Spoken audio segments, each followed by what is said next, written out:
In the ever-changing world of cars, it's rare to find something that strikes just the right balance.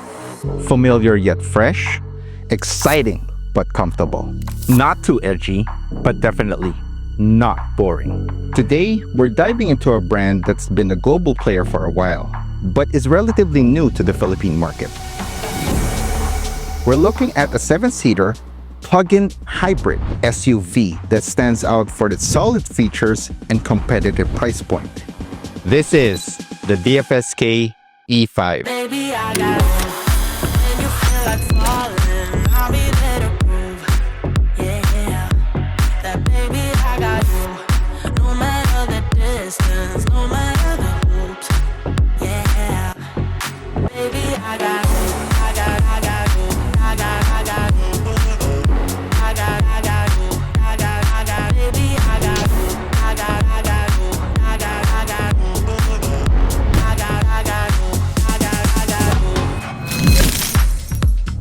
Hi guys, my name is Don and I'm not a pro driver.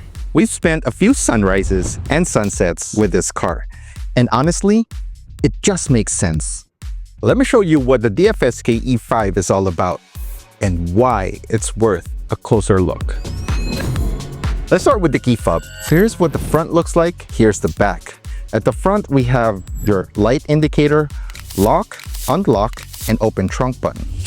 And then at the back, there's nothing. There's a button on the side. When you press, releases the mechanical key, but it's not attached here. It's somewhere here. I can't pry it out, but it's there, I promise. So the car is unlocked at the moment. If I press the lock button, it locks the car, folds the side mirrors with lights. If I unlock the car, it does the same thing. Press and hold the unlock button, it opens all the windows, all of them. So I'm surprised to find out that the sunroof doesn't open. Now, if I lock the car, it closes all the windows, folds the side mirrors with lights, and it doesn't close the shade at the top. So you have to do that before locking the car. And of course, we have your trunk button. If I press twice and hold, it opens your power tailgate and you can let go. And to close the tailgate, you do the same thing. Press and hold and you can let go. That's it. There are two variants of the DFSK E5, the Deluxe, and here we have the Ultimate, which is the top of the line variant. For the colors of the DFSK E5, we have green, black, white, and here we have gold. There are three options for the interior: black, white plus gray, and here we have brown. The DFSK E5 is 1,865 millimeters wide, 1,710 millimeters high, with a ground clearance of 180 millimeters. It is 4,760 millimeters long, with a wheelbase of 2,785 millimeters.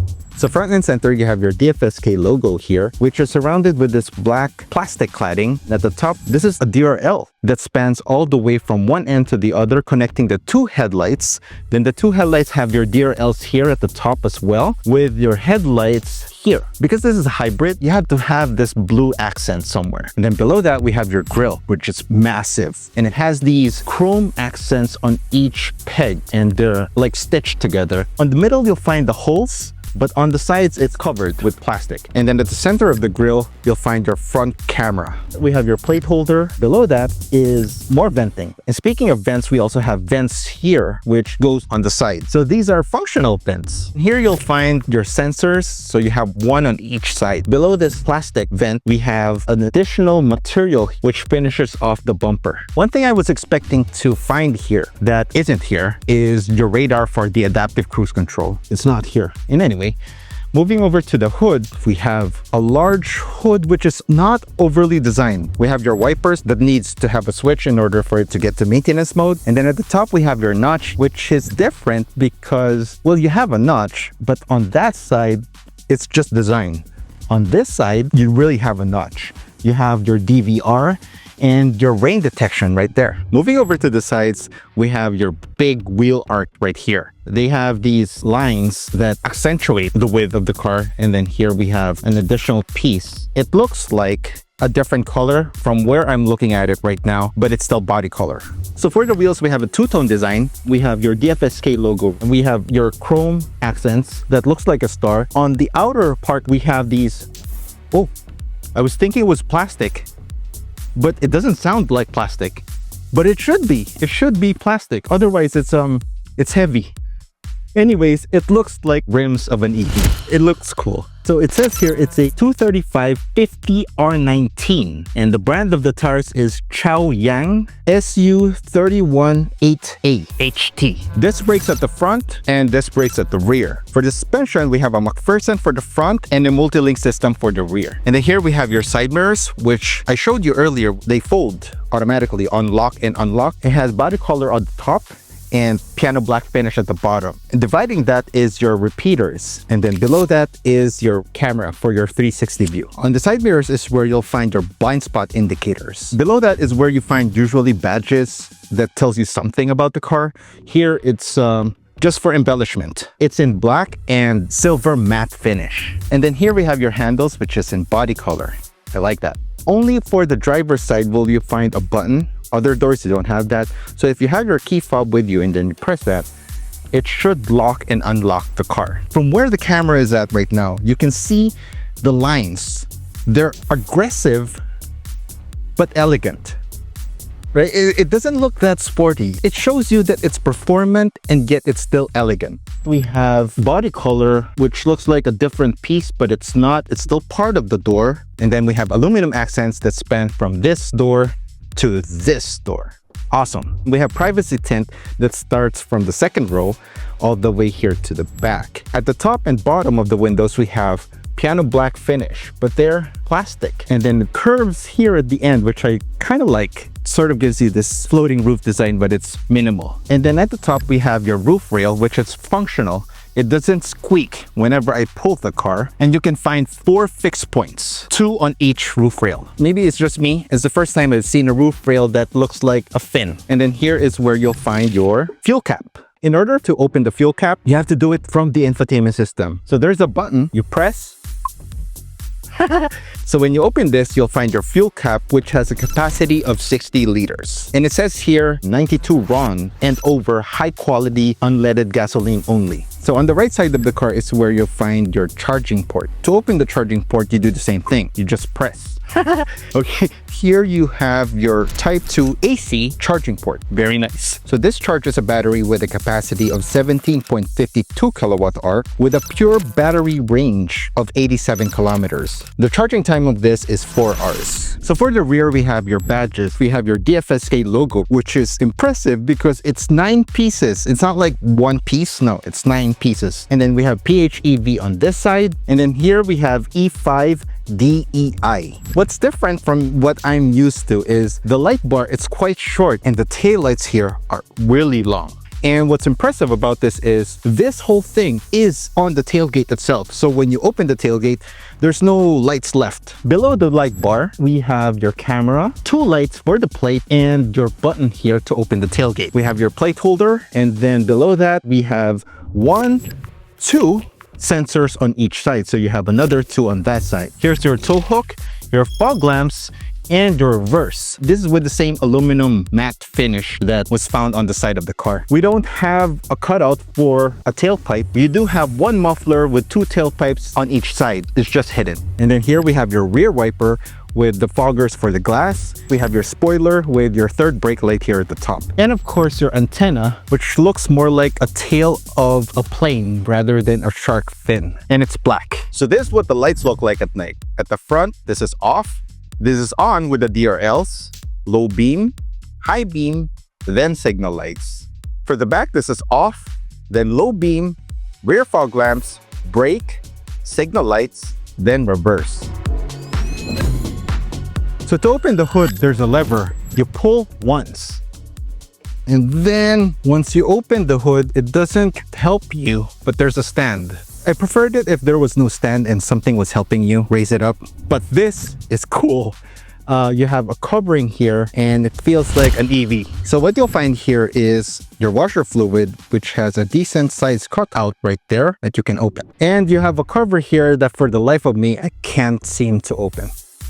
You can see the dipstick right there. If you can see it at an angle, that yellow thing, see? I guess you're only supposed to access this for periodic maintenance. Also, I think that's why this is so quiet, is because you also have this, which dampens the sound. So this house is a 1.5 liter engine, which gives you 81 kilowatts of power with 135 Newton meters of torque. And it's coupled with an electric motor that has 130 kilowatts of power and 300 Newton meters of torque. And it's mated with an eCVT. To open the tailgate, you have a button here, and you can also do that with the key fob. And the problem with this is it's quite slow for me. I can tell you a lot while this is opening. It gives me enough time to tell you to subscribe and like the video because it helps a lot. I hope there's an option to make it go faster, but it is what it is. Close button here and your emergency latch. And this is already a lot, to be honest, for your compartment. We have carpeted materials here, and I just want to show you first the portable charger that comes with the car. So this is the one that plugs into the wall, and then this is your AC charger right there. So when you lift this up, you have your battery here, and here is your emergency warning device. This is your tow hook.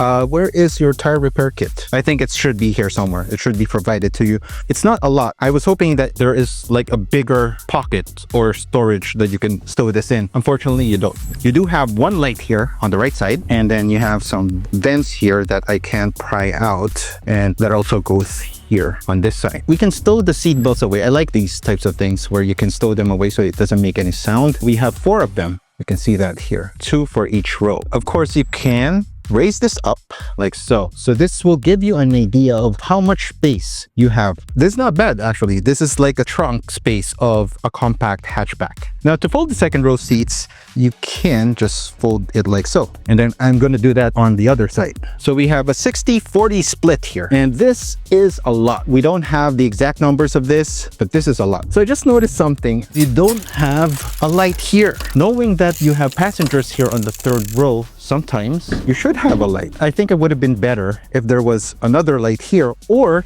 remove that light there and have a light here at the top. It's just my take on it. I almost forgot that you have ISO tethers for the back on each side. Let me set this up and let's move over to the third row. So to get into the third row, there's a lever here on the second row behind the passenger side, not behind the driver's side. You just pull that and the seat goes like this. Once the seat is in this position, you just push towards the front and you have space here. It really looks like it's not much, but for kids, this is sufficient. See, I can get in here. Ta-da! There we go. So let me give you an idea of how much space this is from that side. Hopefully this gives you a better idea of how much space this is. I'm 5'8". I can fit, but not comfortably, at least for long trips. My feet can fit under the second row seat, so that's good. It gives me more room. We have cup holders on each side, and here we have, I thought this was leather soft touch material, but it isn't. No vents, but you do have, I think it's a mic or a speaker. And here is your small window right there. At least you have an airbag on the seat pillar. So whatever you're seeing here is also present on this side. So again, for adults, short trips will be okay. For kids, long trips, this will be enough. You can extend the headrest, by the way, here. You have leather material on the sides and then perforated design right there with this stitch. It's soft and firm at the same time. So you have seat belts here on both sides. Okay, so one issue that I see here is that you don't have AC vents for the third row. They're advertising this as 5+2. That means you really need a 5-seater plus 2 in cases of emergencies. To be fair, the AC on this car really cools the cabin really well. So that might actually work for the third row too. Before I get into the second row, I just want to show you the door cards. It's quite luxurious. It looks premium. We have plastic that looks like leather, and then aluminum finish that goes here to the handle, and laminated wood design. And then here we have your tweeter. Here is soft touch material with nice stitching. This is nice. And then we have soft touch material here for your elbows with aluminum accent. Wood laminated with your control for your windows. One touch going down, and it goes all the way down. And one touch going up with anti-pinch. Very nice. And then below that, we have plastic material that looks like leather still. And it says here, bottle only, no cups. Decent sized pocket right there. And here we have your speaker. Nice. And on the door itself, it says here, child lock. I know I've shown you the outside of the DFSK E5. For this car, it's the inside where it truly shines. So this is my wife's sitting position. For the legroom, this is a lot. And for the headroom as well, it's a lot. Especially if you're sitting at the middle, You have this panoramic sunroof which raises the roof a bit. Similar to the third row, it's perforated for the seat and the backrest. Here, look how soft this is. It's padded as well, so it's soft and firm at the same time. Yeah, it's quite comfortable. So we've been traveling for an average of 4 hours with this car, and my mother-in-law doesn't have any complaints here on the second row. Cool. So for the headrest, we have this and this for the adjustments. And then here we have your center armrest with 2 cup holders, lights at the top, grab handle, and airbags on each pillar.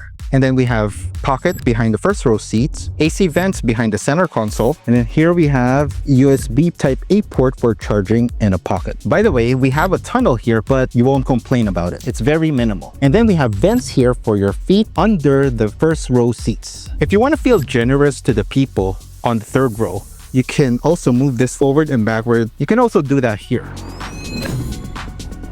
For the door cards on the first row, it's a bit different because here is actual leather. This is soft touch material right here.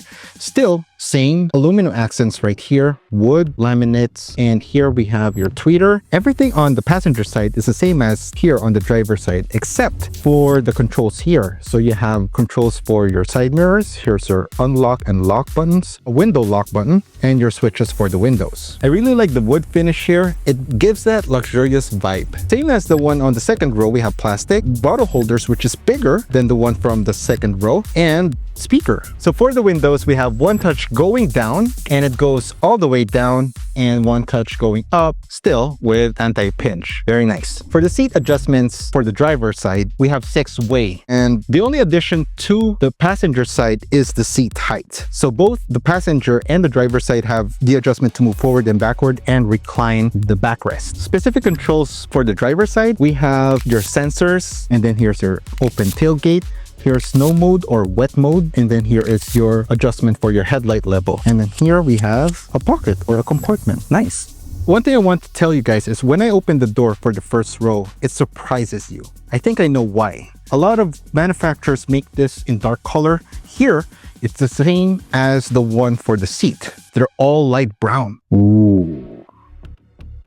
Luxury. DFSK.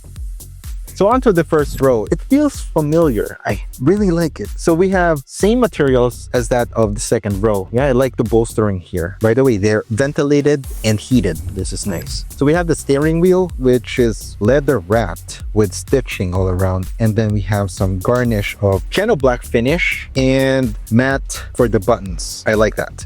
Then your DFSK logo here at the center. Then we have your controls for your cruise control that's not adaptive. This side, we have controls for your media mode. And here is a star button. If you press, opens my camera. See? And we have mute button. For the stocks, we have your light switch here and for your wiper on the other side. We have tilt and telescope. Nice. We have vents for the driver, and then at the middle with your hazard button and for the passenger. And here's what the dash looks like. It feels rubbery, but it's not plastic. This is still the same. This is plastic, the one with the vent, but this one isn't. So we have airbags here for the passenger. Of course, I have one here as well. So you have a total of 6 airbags here in this car. And then we have 2 screens. One for the instrument cluster, which is 7 inches, and infotainment, which is 12.3. We have your start-stop engine button right here with your laminated wood that you find on the door panels, which is nice. Then leather again with stitching. And then at the top, we have your visor. Feels nice with light. Does it extend all the way? No, it doesn't. And that also goes for the passenger with light. Very nice. I also have a mic here, and also the passenger. This is the same thing that you find on the third row. We have your notch with a slot for your SD card. We've installed an SD card here, and right there to record because we have your own dash cam. And then here we have your rear view mirror, which is not auto dimming. You still have to flip a switch. And then at the center, we still have your lights, which, oh, I thought this was capacitor. No, they're buttons with lights. Then this is for the roof and your sunshade. This is for the door, and here is for your sunglasses. Ta-da! Awesome. So below this is your glove box that opens soft. There's no light, but at least opens soft. So this is how much you can fit in there. That's the space. And then here at the center, we have your AC controls, which is nice. Temperature, this is your fan speed, and then all your vent controls and modes right there. This one is mode. So this is the vent settings. Below that is a shiny cover for a pocket. So it's supposed to be wireless, but I'm having a hard time charging. But you know, you can put things in there. Your 12-volt socket and a USB type A port to connect your phone to the infotainment system. So you just have one port right there. And then we have your shifter right here, which is nice to hold. It's a piano black finish with a lock on the left side. On the left side of that, you can either go hybrid or full AV. Then we have electronic parking brake, then your auto hold toggle right there. And then we have traction control, hill descent control, and your drive mode. For the drive modes, we have Eco, Normal, and Sport. Below that, another cover for your cup holders. And then this is where you place your key fob for emergency starting. Below that is center armrest that opens up like so. That's so nice. We have AC vents right there. It's not wide, but you can still fit a lot of things in here because there's still somewhere there. I actually like how this opens. Can we appreciate the fact that we have a really good looking center console right here? Wood and then piano black finish. The piano black finish is really for aesthetic, but it's nicely combined with this laminated wood finish. Really cool. Yeah, I like it.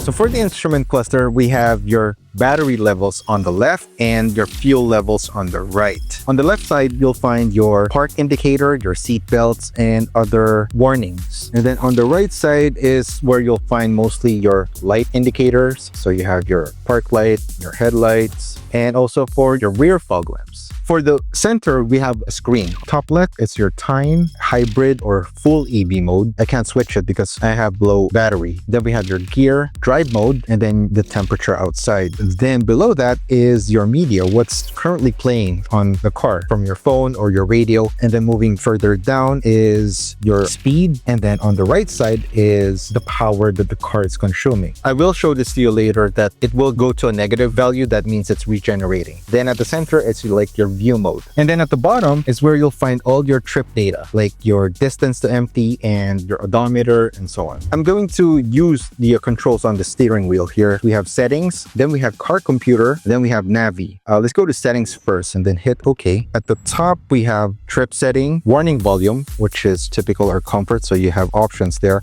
Speed alert, when the car will, alert you when you're over speeding. And then your fatigue, how long before the car tells you that, you need to take a break. Maintenance, we have check. It just says distance to first maintenance. Let's go back. Then we have system info and then restore factory. We have car computer. So this is the visual representation of the engine feeding the motor. For the infotainment system, we have items on the left side. We have phone settings, then your AC, apps, and then your home screen. Right now, I'm on the home screen.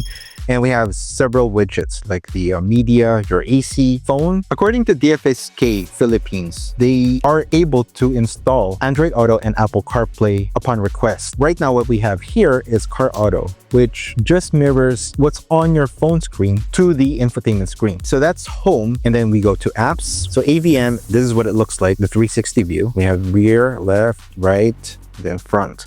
Then we have settings. At the top, we have preference.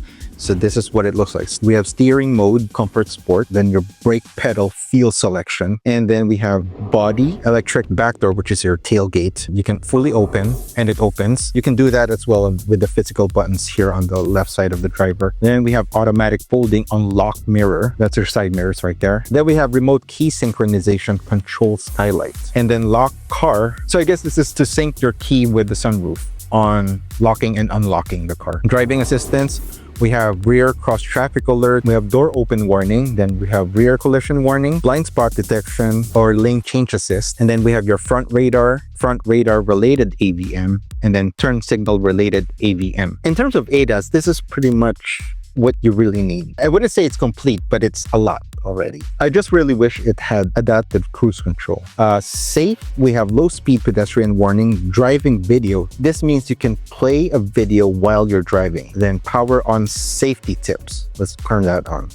Then we have smart charge discharge. So this car is capable of vehicle to load function. Energy feedback, you can set strong, middle, weak. You can change your SOC setting right there. Save electric mode setting, intelligent, and force. Then we have light. Take me home is when you set your lights on auto, turn off the car, the headlights will still be on for 15 seconds, 30 or 45. And then you have your illuminated logo switch setting. Display, standby. So this is like your screensaver. Brightness level, bump that up. You have night mode. Meter brightness is for your instrument cluster. Sound, so we have your effects and equalizer at the top, and then we have your beep, loudness. So these are your settings right there. Connect, Bluetooth. So this is the Bluetooth name of the car. Then network, your wireless, and then hotspot.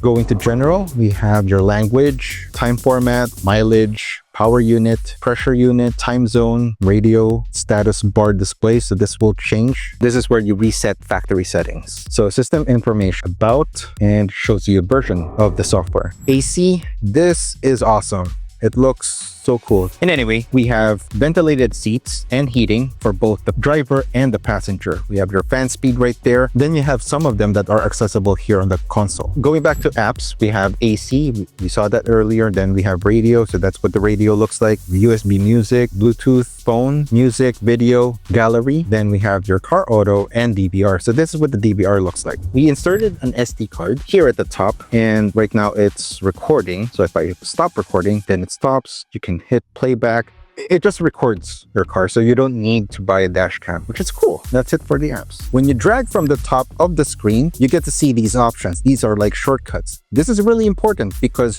this is the only way by far that I know how to open the fuel cap and charging cap. And of course, you have your other shortcuts like your Bluetooth, Wi-Fi, hotspot. Here's your 360 camera, steer mode, and daylight and night mode. To be honest, I don't see the difference between day and night mode. And then here is your screen brightness. Here is your volume for your sounds and effects equalizer. So that's the infotainment system. Now let's go for a drive. Okay, so let's go for a drive with the DFSK E5. Inside the cabin when you're driving this, I don't know, it feels premium. From the steering wheel, the way I turn, it's responsive, it's light. The bumps on the road, I don't feel it that much here on the steering wheel. I feel a bit of vibrations, but it's still like premium feeling. On the floor, I can feel a lot of vibrations. That's because of the road, but when you go to a really nice paved road, you barely feel anything, especially if you're on EV mode. Acceleration, always responsive, regardless of what incline you're in. Feels like an EV, really. Thing is, I just leave it on HEV. That's because I haven't charged this in a while, and you can see my instrument cluster, you know, it's recharging and it's giving power to the wheels, so on and so forth. I'm on eco most of the time. I never felt the need to be on sport, even on highways. In ICEs, sometimes when you're on, let's say 50, 60, and you want to go faster, it takes some time. Here, you have that instant response from the throttle. It makes it easy to overtake. The sounds in the cabin are coming from the things that we have, not part of the car. The body roll on this thing is minimal. It's easy to drive at 60 and have my wife still sleeping. It's comfortable. This is the start of an incline. I'm not even flooring it, and this is awesome. These types of roads, they're not a challenge to the DFSK E5. I think we've exhausted all of the energy, and it's giving me that orange indicator. Maybe there's no more battery. So I'm gonna go downhill from here. Wow. See the body roll. It's there, but it's not harsh. It's not like you're losing control. You're still planted on your seat. The other thing that I like about this car, because it's big, there's a 360 camera view. You can trigger that with your signal light when you want to turn and also when reversing. So I really like this. So you can see there it's regenerating. It's fun to see things happening with this real-time information. Yeah, we have 2 bars. That was 1 bar earlier.